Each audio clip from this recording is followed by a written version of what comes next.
엄마, 이제 우리 집에 들어와 같이 사세요. 혼자 사는 게 얼마나 위험한데요? 가족이랑 지내는 게 효도죠. 아니야, 그게 바로 지옥의 시작이야. 같이 살아본 사람은 안다니까. 늙어 혼자 사는 게 축복인 이유를 모르는 사람은 많습니다. 그러나 자식과 함께 산다는 건 효도라는 이름을 쓴 족쇄일 뿐입니다. 내 집인데도 주인은 며느리이고 내 돈으로 산 반찬조차 허락을 받아야 꺼낼 수 있습니다.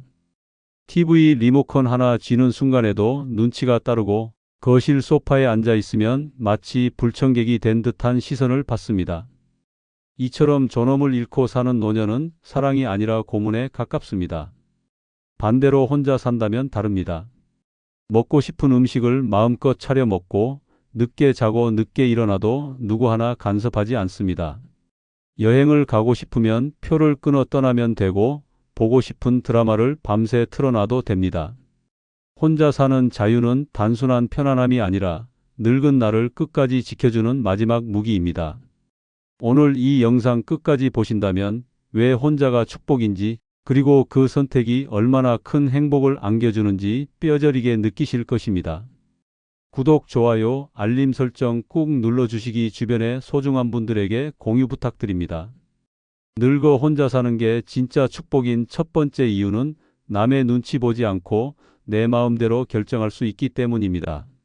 나이 들어 자식과 함께 산다는 건 효도처럼 보이지만 실상은 불행의 시작이 되는 경우가 많습니다. 특히 며느리와 함께 지내는 순간부터 집은 내 집이 아니라 전쟁터가 됩니다. 부산에 사는 한미정 씨는 남편과 사별한 뒤 아들과 며느리 집에 들어갔습니다. 며느리가 집안 살림을 주도했고 그녀는 늘 뒤치다꺼리하는 사람으로 전락했습니다. 아침에 부엌에 나가면 어머니, 제가 알아서 할게요 라는 말이 돌아왔지만 그 말은 배려가 아니라 사실상 배척이었습니다. 자신이 평생 해온 방식대로 김치를 꺼내 담으려 하면 어머니, 그렇게 하면 안 돼요 라는 잔소리가 이어졌습니다. 드라마를 보려 TV를 켜면 손주가 학습기를 써야 한다며 꺼버렸고 늦게까지 불을 켜두면 전기세 아깝다며 눈치를 줬습니다. 결국 한 씨는 자기 집에서도 의자 하나 제대로 차지하지 못한 채 방 구석에 웅크려 살아야 했습니다. 말 한마디, 행동 하나가 모두 간섭을 받으며 자신의 삶은 완전히 지워져 버린 것입니다. 그녀는 친구에게 전화를 걸어 내 집인데 왜 내가 세입자보다 못하냐라고 울분을 토할 정도였습니다. 결국 우울증 진단을 받고 약까지 먹게 되었습니다. 반면 인천에서 홀로 사는 박영자 씨의 삶은 전혀 달랐습니다. 남편과 이혼 후 혼자 남겨졌을 때는 외로움이 두려웠습니다. 하지만 시간이 지나자 혼자만의 공간이 주는 해방감이 얼마나 큰 축복인지 깨닫게 되었습니다. 아침에 일어나고 싶은 시간에 일어나 커피를 끓여 마시고 점심에는 자신이 먹고 싶은 음식으로 차려서 천천히 즐겼습니다. 집안 어디서든 마음껏 노래를 틀고 친구들을 불러와 웃고 떠들어도 눈치를 줄 사람이 없었습니다. 여행이 가고 싶으면 바로 표를 끊어 떠났고 늦게 들어와도 누가 잔소리하지 않았습니다. 그녀는 이렇게 말했습니다. 혼자 살면 자유가 밥이고 평화가 반찬이다. 자식과 살면 반대로 눈치가 밥이고 서름이 반찬이다. 마음이 편해지니 건강도 회복되고 병원비는 줄었으며 자유롭게 웃으니 오히려 인간관계도 활발해졌습니다. 자식과 함께 산다는 건 내 존엄을 포기하는 길일 수 있습니다. 내 집인데도 주인이 아니고 냉장고 속 반찬 하나 마음대로 꺼내지 못하며 거실 소파조차 차지할 수 없는 신세가 됩니다. 그러나 혼자 사는 인생은 다릅니다. 오늘의 선택은 오직 내 몫이고 내 결정에 따라 하루하루가 달라집니다. 늙어 혼자 사는 게 진짜 축복인 이유는 바로 이 자유와 존엄을 끝까지 내 손에 쥘 수 있기 때문입니다. 늙어 혼자 사는 게 진짜 축복인 두 번째 이유는 경제적인 부담을 다른 사람과 나누지 않아도 되기 때문입니다. 노년에 자식과 함께 산다고 해서 행복이 보장되는 건 절대 아닙니다. 오히려 가족이라는 이름으로 가장 끔찍한 돈의 전쟁이 벌어집니다. 먹는 것, 쓰는 것, 심지어 전기세와 수도세까지 돈 문제는 노년의 마음을 매일 갉아먹습니다. 경기도에 사는 이정아 씨는 남편과 사별 후 아들 부부와 살기 시작했습니다. 처음에는 의지할 수 있어 든든하다고 생각했지만 곧 생활비 지옥에 빠졌습니다. 아들이 월급을 가져오지만 카드값, 교육비로 이미 다 빠져나가고 결국 남는 건 얼마 되지 않았습니다. 며느리는 어머니 연금이 있으시니 공과금이랑 식비 정도는 보태주셔야죠 라고 당당하게 말했습니다. 이 씨는 매달 연금에서 80만 원을 내놓았고 용돈은커녕 본인을 위해 쓸 돈은 단 한 푼도 남지 않았습니다. 전기세 조금만 아껴 쓰자고 불을 끄면 며느리는 어머니 때문에 집안 분위기가 어둡다며 화를 냈습니다. 손주 학원비가 부족하다며 통장에서 돈을 빼간 적도 있었고 결국 그녀는 내가 왜 이렇게까지 해야 하나라는 자괴감에 빠졌습니다. 내 집인데도 지갑은 남의 손에 쥐어진 채 하루하루 허덕이며 불행의 나락으로 떨어진 것입니다. 반면 강릉에 사는 박선영 씨는 혼자 살며 전혀 다른 삶을 누렸습니다. 그녀는 남편과 사별 후 자식과 함께 살자는 권유를 단칼에 거절했습니다. 혼자 산 덕분에 연금 120만 원은 오롯이 자신만의 돈이 되었습니다. 전기세, 수도세, 관리비 등 기본 지출을 계산해도 한 달 생활에 충분했고 남은 돈으로는 친구들과 여행도 다녀왔습니다. 누구의 눈치도 보지 않고 먹고 싶은 것을 사 먹었고 작은 선물은 스스로에게 아낌없이 투자했습니다. 그녀는 이렇게 말했습니다.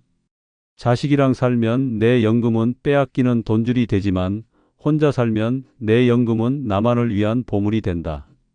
경제적으로 독립된 삶이 그녀의 자존심과 행복을 지켜준 것입니다. 또 다른 사례도 있습니다. 전북 전주에 사는 최은자 씨는 둘째 아들과 함께 살았습니다. 아들은 직장을 다닌다고 했지만 술과 도박으로 돈을 탕진했고 결국 집안 생활비는 모두 은자 씨의 몫이 되었습니다. 연금뿐만 아니라 평생 모은 적금까지 손댔습니다. 아들은 엄마 잠깐만 빌려주세요. 금방 갚을게요 라며 돈을 빼갔지만 돌아온 건 갚지 못한 빚더미 뿐이었습니다. 며느리마저 어머니가 계셔서 오히려 더 힘들다라는 막말을 퍼부었고 결국 은자 씨는 빚 독촉 전화까지 받아야 했습니다. 가족과 함께 산다는 게 이렇게 잔혹할 수 있습니다. 반대로 대전에서 혼자 사는 김정옥 씨는 전혀 다른 세상을 살았습니다. 그녀는 돈 문제로 싸울 일이 없으니 마음이 편하다고 말했습니다. 한 달 연금 100만 원을 받으면서도 자신의 집에서 필요한 만큼만 쓰고 나머지는 차곡차곡 모았습니다. 전기세 아껴라, 수도세 줄여라 이런 소리 한 번도 들을 필요가 없었습니다. 오히려 모은 돈으로 자신이 좋아하는 꽃을 사다 놓고 친구들과 외식도 하며 삶의 기쁨을 느꼈습니다. 그녀에게 돈은 불행의 원인이 아니라 자유를 지켜주는 방패였습니다. 노년에 자식과 함께 사는 삶은 결국 돈으로 올가매는 덫입니다. 효도라는 이름으로 연금을 뜯어가고 생활비라는 명목으로 내 돈을 파먹습니다. 하지만 혼자 살면 모든 경제는 내 손에 있고 모든 결정은 내 마음에 달려 있습니다. 늙어 혼자 사는 게 진짜 축복인 이유는 내 돈을 지켜내고 내 삶을 지킬 수 있는 마지막 자유가 바로 혼자의 삶 속에 있기 때문입니다. 늙어 혼자 사는 게 진짜 축복인 세 번째 이유는 내 집을 안식처로 온전히 누릴 수 있기 때문입니다. 나이 들어 집은 단순한 공간이 아니라 내 몸과 영혼을 쉬게 하는 마지막 성지입니다. 그러나 자식과 함께 살게 되는 순간 그 성지는 무너지고 집은 더 이상 안식처가 아니라 전쟁터가 됩니다. 남의 눈치를 보며 내 집에서조차 방 한 칸에 갇혀 사는 현실은 사랑이라는 이름을 쓴 또 다른 감옥일 뿐입니다. 대구에 사는 김명자 씨는 남편이 세상을 떠난 뒤 큰아들과 함께 살게 됐습니다. 처음에는 외롭지 않겠다 싶어 기뻤습니다. 하지만 현실은 끔찍했습니다. 거실은 손주의 놀이터가 되어 시끄럽게 어질러졌고 며느리는 어머니 방에서만 계시면 좋겠어요 라며 대놓고 선을 그었습니다. 집안 곳곳이 명자 씨의 공간이 아닌 듯 밀려났습니다. 그녀는 집주인이 아니라 불청객이 된 기분이었습니다. 한 번은 밤에 드라마를 보려고 TV를 켰다가 며느리의 싸늘한 말에 얼어붙었습니다. 어머니, 내일 아이 학교 가야 하는데 이 시간에 TV는 좀 자제해 주세요. 그날 이후 명자 씨는 거실 소파에도 앉지 못하고 오직 방 안좁은 침대 위에서만 숨을 죽이고 살았습니다. 내 집이라 믿었던 곳이 순식간에 감옥으로 변한 것입니다. 결국 그녀는 몸과 마음이 병들어 우울증 약을 먹어야 했습니다. 반면 강릉에서 혼자 사는 박정숙 씨는 완전히 다른 삶을 살았습니다. 남편과 사별 후 자식들이 함께 살자고 권유했지만 그는 단호히 거절하고 홀로 살길 택했습니다. 혼자가 된 첫날 집안 구석구석을 둘러보며 그는 눈물을 흘렸습니다. 이젠 거실 소파도 주방도 베란다도 모두 자신의 것이었기 때문입니다. 그는 늦은 밤 좋아하는 드라마를 큰 소리로 틀어놓고 웃었고 아침에는 창문을 활짝 열고 좋아하는 음악을 틀며 하루를 시작했습니다. 그에게 집은 다시 살아 숨쉬는 안식처가 되었고 방문을 열 때마다 이곳은 오직 나만의 성지라는 행복을 느꼈습니다. 친구들을 초대해 마음껏 웃고 떠들어도 눈치를 볼 필요가 없었고 피곤할 땐 하루 종일 침대에 누워 있어도 누구 하나 간섭하지 않았습니다. 그는 이렇게 말했습니다. 집은 내 영혼의 쉼터인데 혼자 살아야만 진짜 집이 된다. 또 다른 사례도 있습니다.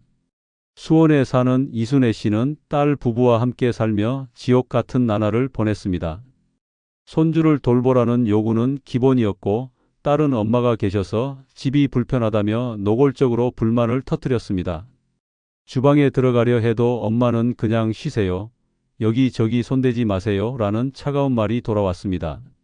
어느 날은 친구를 집에 초대하려 하자 딸이 이렇게 말했습니다.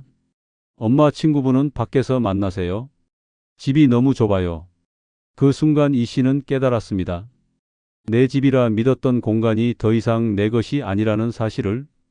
결국 그는 눈칫밥에 시달리며 집에서도 마음을 놓지 못했고 어느새 병든 노파처럼 늙어갔습니다. 그러나 혼자 사는 사람은 다릅니다. 서울에서 혼자 지내는 최경숙 씨는 집안 구석구석이 자유의 무대였습니다. 늦은 밤 라면을 끓여 먹으면서 영화 2편을 연달아 틀어도 아무도 간섭하지 않았습니다. 주방에서 노래를 부르며 음식을 해도 베란다에서 커피를 마시며 큰 소리로 통화를 해도 눈치를 볼 필요가 없었습니다. 그녀는 말했습니다. 혼자 사니까 집이 감옥이 아니라 천국이 된다. 나만의 안식처가 되어 매일이 축제 같다. 노년의 집은 마지막 피난처이자 영혼의 쉼터입니다. 그러나 자식과 함께 사는 순간 그 집은 감옥으로 변합니다. 내가 누릴 수 있는 자유와 평화는 송두리째 빼앗기고 남의 집살이 같은 서름 속에 하루하루 늙어갑니다. 늙어 혼자 사는 게 진짜 축복인 이유는 오직 그때만이 내 집을 내 집답게 온전히 안식처로 누릴 수 있기 때문입니다. 늙어 혼자 사는 게 진짜 축복인 네 번째 이유는 내 건강을 지키는 데만 돈을 쓸 수 있기 때문입니다. 노년의 삶에서 가장 소중한 건 돈이 아니라 바로 건강입니다. 그런데 자식과 함께 산다는 건 그 돈을 내 몸이 아니라 남의 생활에 퍼부어야 한다는 잔혹한 현실로 이어집니다. 내 약값, 내 병원비조차 챙기지 못한 채 손주 학원비와 며느리 화장품 값으로 사라지는 순간 노인은 스스로의 건강을 잃고 죽음 쪽으로 내몰리게 되는 것입니다. 광주에 사는 윤정자 씨는 남편과 사별 후 큰아들과 살며 매달 연금 120만 원을 받았습니다. 그러나 그 돈은 온전히 본인을 위해 쓰이지 못했습니다. 손주의 영어 학원비가 부족하다며 50만 원이 빠져나갔고 며느리는 생활비 명목으로 30만 원을 요구했습니다. 결국 그녀의 손에 남는 건 40만 원 남짓이었습니다. 정작 본인은 무릎이 아파 정형외과를 다녀야 했지만 MRI 검사를 권유받았을 때 돈이 아까워 포기했습니다. 그 결과 병은 악화되어 수술까지 받아야 했고 회복은 더뎠습니다. 내 몸이 고통에 신음하는데도 자식 눈치에 돈을 내어주며 자신의 건강을 방치한 결과였습니다. 그녀는 이렇게 한탄했습니다. 내가 번 돈인데 왜 내 무릎을 지키지 못했을까? 내 집에서 내가 환자가 되었는데도 나는 환자가 될 권리조차 없었다. 반대로 대전에서 혼자 사는 송영자 씨는 완전히 다른 삶을 살았습니다. 남편과 사별 후 혼자 살며 매달 연금 100만 원을 받았는데 그 돈은 오롯이 자신의 건강을 위해 썼습니다. 관절이 불편하자 주저하지 않고 병원에 가서 검진을 받고 물리치료를 받았습니다. 식탁에는 늘 채소와 좋은 고기가 올랐고 주말이면 요가 수업에도 등록했습니다. 그녀는 자식에게 주느라 돈을 흘려보내지 않으니 내 몸을 위해 제대로 쓸 수 있었다. 그게 진짜 행복이라고 말했습니다. 병원비와 운동비를 아낌없이 쓰니 건강은 날로 회복되었고 친구들과 활발히 어울리며 웃음이 넘쳤습니다. 혼자 사는 자유가 곧 건강을 지켜준 것입니다. 또 다른 사례는 더 충격적입니다. 인천에 사는 김영순 씨는 둘째 딸과 함께 살았습니다. 김 씨는 당뇨를 앓고 있었지만 정기적으로 병원에 가지 못했습니다. 이유는 단 하나, 돈 때문이었습니다. 딸이 엄마, 요즘 힘드니까 생활비 좀 더 보태주세요 라고 요구하면서 그녀의 연금 대부분이 집안 생활비로 사라졌습니다. 약을 줄여 먹다가 결국 혈당이 급격히 치솟아 응급실에 실려갔습니다. 의사는 조금만 더 늦었으면 목숨을 잃을 뻔했다고 말했습니다. 하지만 가족 누구도 그 사실을 진심으로 미안해하지 않았습니다. 오히려 딸은 엄마, 건강관리 좀 잘하시지 왜 우리까지 힘들게 하세요? 라며 원망 섞인 말까지 했습니다. 내 건강은 뒷전이 되고 내 돈은 남의 몫으로 사라지는 이 참혹한 현실은 자식과 함께 살며 돈을 나눠야 하는 노년의 비극입니다. 반면 부산에서 혼자 사는 최은경 씨는 전혀 달랐습니다. 그녀는 매달 들어오는 연금으로 혈압약과 영양제를 챙기고 한 달에 한 번은 건강검진을 받았습니다. 새벽마다 걷기를 습관처럼 하며 필요하다 싶으면 안마 의자도 스스로 구입했습니다. 돈이 남으니 자신을 위해 쓸 수 있었고 그 결과 70세가 넘은 나이에도 활력이 넘쳤습니다. 그녀는 이렇게 말했습니다. 혼자 사니까 내 돈이 내 몸으로 바로 들어간다. 내 집, 내 돈, 내 건강. 이 세 가지가 다 내 것이니까 늙어도 웃을 수 있다. 노년에 자식과 함께 산다는 건 내 돈이 남의 손으로 흘러가며 내 몸이 방치되는 저주와도 같습니다. 하지만 혼자 살면 다릅니다. 내가 번 돈, 내가 모은 돈을 내 몸을 위해 쓸 수 있고 내 건강을 지킬 수 있습니다. 늙어 혼자 사는 게 진짜 축복인 이유는 내 삶의 마지막 순간까지 내 몸을 돌볼 권리와 여유가 오롯이 내 손에 남아있기 때문입니다. 늙어 혼자 사는 게 진짜 축복인 다섯 번째 이유는 재산을 온전히 지키며 자존심을 유지할 수 있기 때문입니다. 노년에 자식과 함께 산다는 건 곧 내 노후 자금을 내 손에서 빼앗기는 것을 의미합니다. 평생 피땀 흘려 모은 돈이 결국은 자식의 생활비와 빚 갚는 데 흘러가고 내가 쓸 돈은 단 한 푼도 남지 않는 참혹한 현실이 벌어집니다. 재산이 사라지면 자존심도 무너지고 남은 건 서름뿐입니다. 서울에 사는 윤말순 씨는 남편과 사별 후 아들과 함께 살게 되었습니다. 매달 연금과 적금 이자로 150만 원 남짓이 들어왔지만 정작 본인을 위해 쓸 돈은 없었습니다. 아들이 엄마, 생활비 좀 도와주세요 라고 말하기 시작한 뒤로는 매달 80만 원이 나갔고 며느리는 손주 학원비를 이유로 또 30만 원을 요구했습니다. 결국 그녀에게 남은 건 겨우 40만 원. 본인은 무릎이 아파 병원에 가야 했지만 돈 아깝다는 생각에 참고 또 참았습니다. 어느 날은 며느리가 대놓고 말했습니다. 어머니, 집 명의도 언젠간 우리 쪽으로 넘어와야 하지 않겠어요? 그 말은 칼처럼 가슴을 찔렀습니다.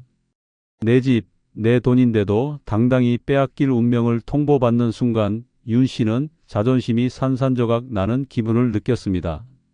결국 우울증과 불면증에 시달리며 살아있으나 죽은 것과 다름없는 삶을 이어가야 했습니다. 반대로 대전에서 홀로 사는 이영자 씨는 완전히 달랐습니다. 남편과 사별 후 자식이 함께 살자고 했지만 단호히 거절했습니다. 그녀는 내 집은 내 성이고 내 재산은 내 자존심이다라는 믿음을 지켰습니다. 매달 들어오는 연금과 평생 모은 예금은 오직 자신만을 위해 쓰였습니다. 여행을 다니고 싶으면 표를 끊어 떠났고 필요하다 싶으면 건강검진에 돈을 아끼지 않았습니다. 집도 온전히 자신의 이름으로 유지했기에 마음이 든든했고 누구의 간섭도 받지 않았습니다. 덕분에 그녀는 동네에서 참 당당하게 사는 할머니라는 말을 들으며 웃음을 잃지 않았습니다. 그녀는 이렇게 말했습니다. 혼자 사니 내 돈이 남의 손에 흘러가지 않는다. 내 집이 내 성이고 그 안에서 나는 왕처럼 산다. 또 다른 사례는 더욱 충격적입니다. 전북 군산에 사는 장순덕 씨는 둘째 아들과 살며 평생 모은 돈을 송두리째 빼앗겼습니다.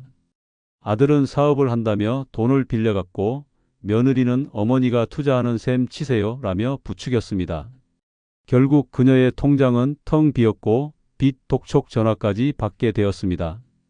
그 과정에서 아들은 집마저 담보로 잡아버렸습니다. 평생 지켜온 안식처를 하루아침에 잃고 노인은 남의 집에 새에 들어 사는 신세가 된 것입니다. 무엇보다 가슴이 찢어졌던 건 그렇게 돈을 빼앗아간 자식이 어느 날 엄마, 우리도 힘들어요. 더는 기대하지 마세요 라는 차가운 말을 내뱉었을 때였습니다. 재산을 잃고 자존심까지 짓밟힌 노년의 비극은 이렇게 만들어졌습니다. 반면 인천에 사는 박정숙 씨는 혼자 사는 선택 덕분에 재산을 끝까지 지켰습니다. 자식들이 함께 살자고 했지만 그는 강하게 고개를 저었습니다. 혼자 살았기에 연금과 저축은 오롯이 자신만을 위한 돈이 되었고 집도 자신의 이름으로 끝까지 지켰습니다.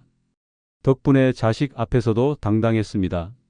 내 집에서 내가 주인이다라는 자존심이 그녀의 삶을 지탱해 주었고 동네 친구들 앞에서도 늘 웃음을 지을 수 있었습니다. 그녀는 말했습니다. 혼자 살면 재산이 남고 재산이 남으면 자존심이 선다. 노년에 자식과 함께 산다는 건 결국 내 재산을 내주고 내 자존심까지 버리는 길입니다. 그러나 혼자 살면 다릅니다. 내 집은 온전히 내 것이고 내 돈은 내 건강과 내 기쁨을 위해 쓰입니다. 늙어 혼자 사는 게 진짜 축복인 이유는 바로 그 재산을 지켜내며 자존심을 끝까지 유지할 수 있기 때문입니다. 늙어 혼자 사는 게 축복인 이유는 결국 마지막 순간까지 내 인생의 주인이 내가 되기 때문입니다. 자식과 함께 살면 내 집이 감옥이 되고 내 돈은 남의 손에 넘어가며 내 마음은 감정의 쓰레기통이 됩니다. 그러나 혼자 살면 다릅니다. 내 집은 내 성이고 내 돈은 내 몸을 위해 쓰이며 내 마음은 고요히 지켜집니다. 세상 누구도 내 삶을 흔들지 못하는 자유, 그것이 혼자의 힘입니다. 그래서 늙어 혼자 사는 게 축복입니다. 이번 영상을 보시면서 여러분도 떠오르는 경험이나 마음속 깊은 생각이 있으실 겁니다. 혹시 비슷한 일을 겪어보셨다면 또는 지금 고민하고 계신 상황이 있다면 댓글로 남겨주세요. 여러분의 소중한 경험과 의견이 다른 분들께도 큰 힘과 깨달음이 될 것입니다. 그럼 오늘 하루도 행복하시기 바랍니다.